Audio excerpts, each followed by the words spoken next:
तो जी नमस्कार दोस्तों, आप लोग देख रहे हैं बीडी भोजपुरी। और आप सभी को बता दूं, भोजपुरी के ट्रेंडिंग स्टार थे साई लाल यादव इस दशहरे पर धमाल मचाने आ रहे हैं आप सभी के नज़दीकी सिनेमा हॉल में। जी हाँ, इस साल से साई लाल यादव जी का एक नया फिल्म अपराधी, जिसका ट्रेलर कई महीने पहले रिलीज़ हुआ था, वो फिल्म सिनेमा हॉल में रिलीज़ होने जा रहा है। जी हाँ, अपराधी जिसमें स्टार कास्ट हैं थे साई लाल यादव, मेधाश्री, रक्षा गुप्ता, रितु सिंह और भी काफ़ी सारे स्टार कास्ट आप सभी को देखने और सुनने को मिलेंगे। अलग अलग लुक देखने को मिलेगा। और अपराधी जैसा कि फिल्म का नाम है, वैसे अपराधी के किरदार में थे साई लाल यादव नज़र आने वाले हैं।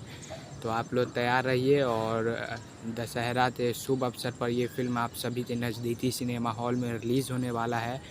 तो आप लोग तैयार रहें। टीम फिल्म भोजपुरी पर इसका ट्रेलर है, अगर आपने अभी तक नहीं देखा है तो ट्रेलर जाकर देख सकते हैं। और जिन्होंने ट्रेलर देख लिया है वो ज़रूर कमेंट में बताएं कि वो ये फिल्म देखने सिनेमा हॉल में जाने वाले हैं या फिर नहीं। आप क्या क्या चाह रहा है कमेंट में